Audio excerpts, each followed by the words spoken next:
Yo, c'est Zoc, tu vas pas en croire tes yeux, c'est tout à fait possible de vivre sans certaines parties de notre corps. C'est juste incroyable.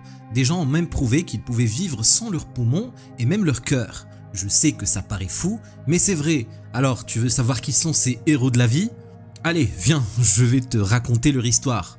Numéro 1. J'aimerais vous parler d'une icône inspirante qui a touché des millions de personnes à travers le monde, Bethany Hamilton.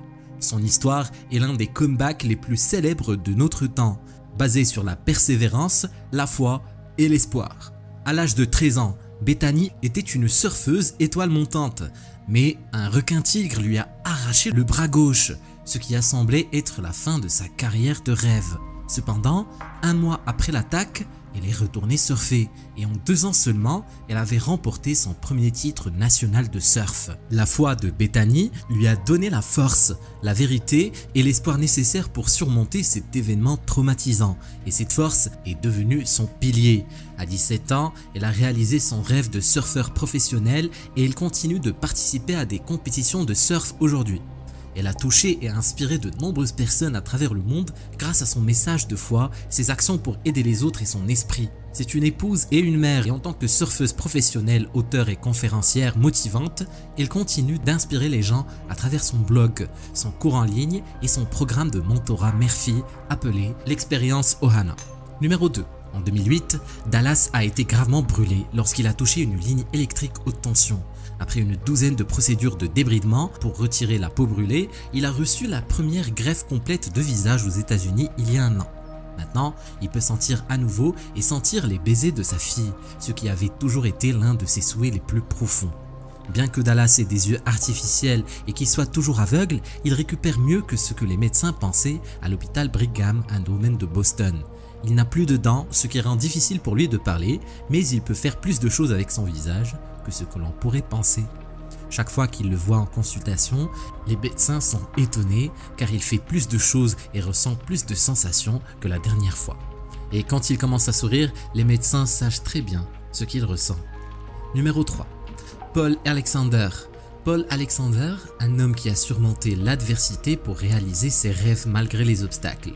Atteint de polio à l'âge de 6 ans, Paul Alexander est presque complètement paralysé du cou jusqu'aux pieds et doit utiliser un grand ventilateur en acier pour respirer depuis près de 70 ans, ce qui en fait l'un des derniers utilisateurs.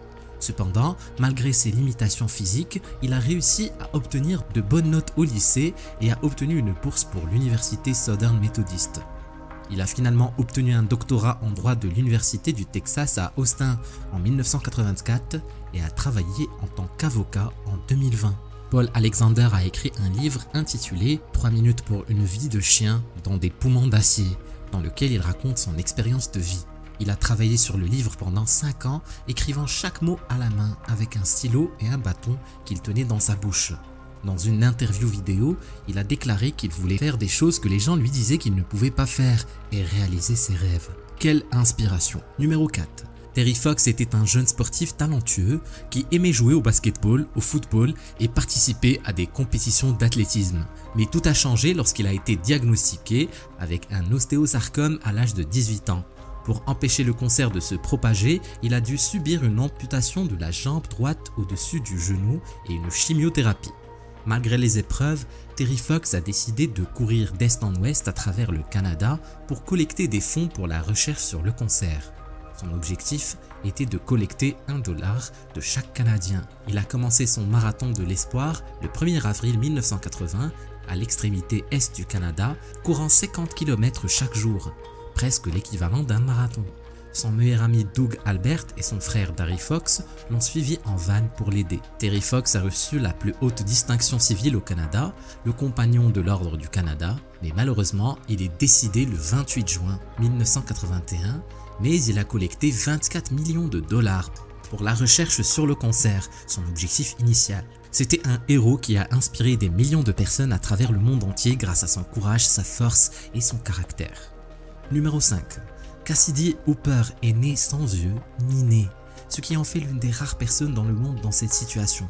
Pourtant, malgré cet handicap, elle a accompli des choses incroyables. En 2008, à l'âge de 11 ans, sa vie a été partagée dans les médias et elle est devenue célèbre. Au fil des années, Cassidy a continué à se surpasser, courant sur la piste de son lycée, travaillant comme placeuse pour des concerts, participant à des événements de bienfaisance et obtenant un diplôme universitaire en art à Central Piedmont Community College. Elle a toujours suivi son propre modèle de persévérance, affirmant que je n'ai pas besoin de quelque chose de facile, j'ai juste besoin de quelque chose de possible. Cassidy a également subi une série de chirurgies reconstructives et a été diplômée de l'université à 22 ans. Mais même alors, elle était choquée par la rapidité de son parcours universitaire. On peut vraiment tout faire si on s'y investit. Numéro 6.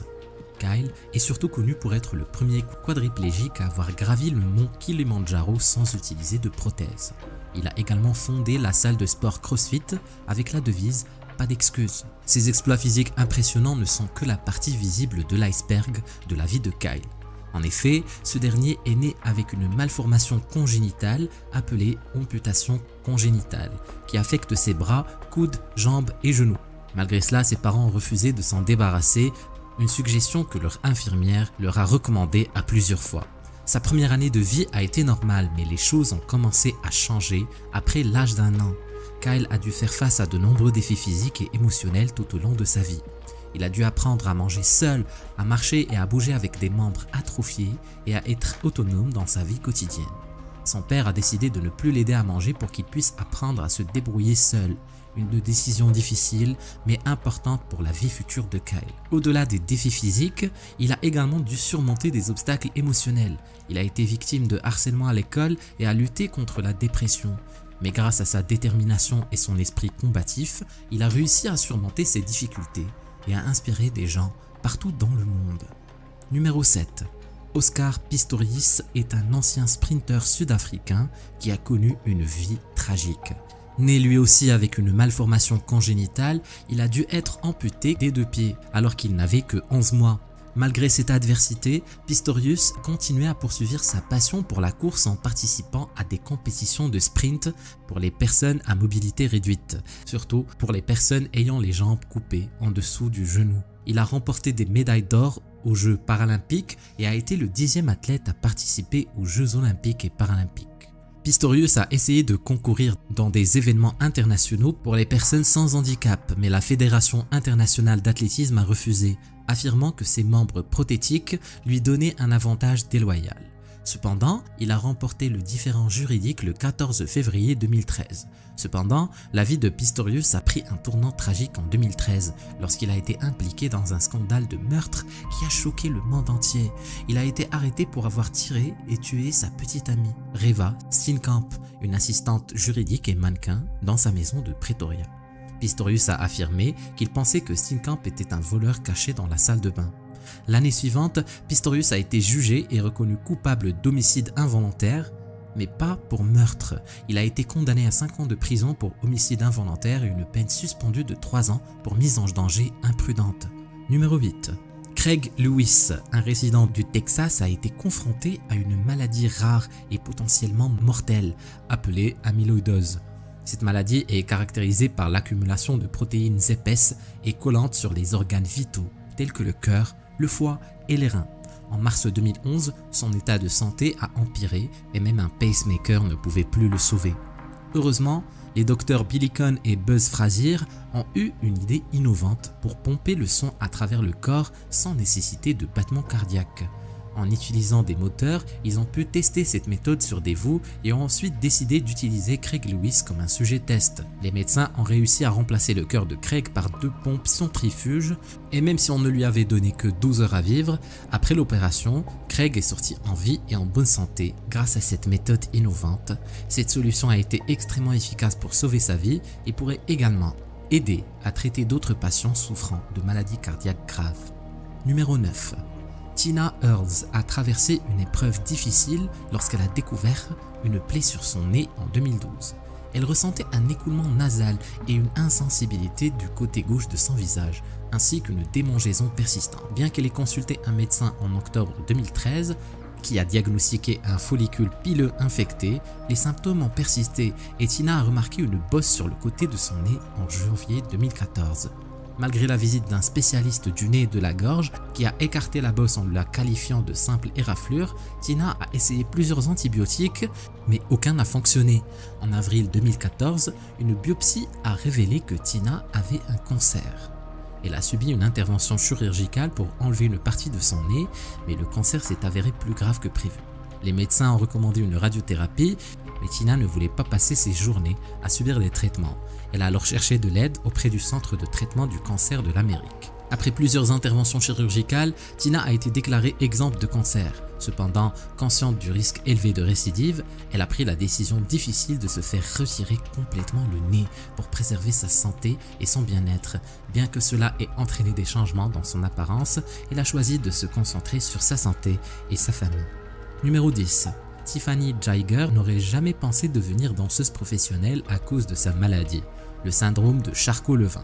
Cependant, elle a pris des cours de danse comme les autres enfants de son quartier à Brooklyn, à New York. Sa professeure de danse a été honnête avec elle, lui disant qu'elle ne ressemblait pas à ce que le monde de la danse classique voulait. Au fil du temps, Tiffany a commencé à réaliser à quel point elle était différente de ses amis. Les responsables de son lycée ont même essayé de l'empêcher de rejoindre la fanfare. Malgré ces obstacles, Tiffany a poursuivi ses études et est allée à l'université pour étudier les affaires. Mais elle a parfois enseigné des cours de danse à New York parce qu'elle pensait qu'elle ne pouvait rien faire d'autre dans l'industrie. C'est alors que Heidi Lansky, propriétaire d'une compagnie de danse intégrée pour les danseurs à mobilité réduite à New York, a remarqué Tiffany il y a quelques années. Il a finalement réussi à la convaincre de rejoindre sa compagnie de danse, Heidi Lansky Dance. Tiffany a commencé à faire des spectacles avec la compagnie et a réalisé son rêve de danser professionnellement. Elle était reconnaissante pour sa famille et ses amis qui la soutenaient, même si elle était souvent victime d'intimidation à New York. Numéro 11. Henry Mollesson était un jeune originaire de Hartford qui a perdu sa mémoire en 1953 à la suite d'une opération psychochirurgicale dangereuse visant à guérir son épilepsie invalidante dont il souffrait depuis l'enfance. Pour éliminer la partie du cerveau de Henry qui causait ces crises, 2 trous ont été percés à l'avant de son crâne et la moitié avant des 2 côtes de l'hippocampe, ainsi que la plupart de l'amygdale en forme d'amande ont été enlevés. L'opération, qui était au mieux pleine d'espoir, a mal tourné.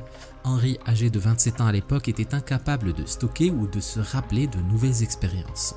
Il a continué à vivre dans le moment présent pendant les 55 années suivantes jusqu'à sa mort en 2008. La tragédie de Henry a peut-être été le pas en avant le plus important dans la compréhension de la mémoire au cours des 100 dernières années. Avant son opération, on pensait que la mémoire était quelque chose que tout le cerveau faisait. Cependant, l'accident survenu pendant son opération a montré que cette capacité pouvait être localisée à un endroit spécifique. L'amnésie de Henry était donc propre, ce qui en fait un excellent moyen d'étudier le fonctionnement de l'esprit de nombreuses autres manières. Après son opération, il a vécu avec ses parents pendant un certain temps, puis avec des aidants pour garder son identité secrète. La science l'a appelé HM en raison de ses initiales. Andrew a une vie inhabituelle, ayant été né sans pénis, en raison d'une condition très rare.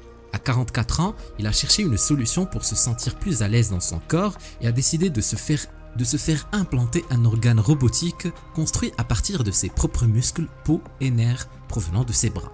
Bien qu'il ait subi plusieurs opérations au cours des dernières années pour parvenir à ce résultat, il reste encore du travail à faire pour que son nouvel organe soit complètement fonctionnel.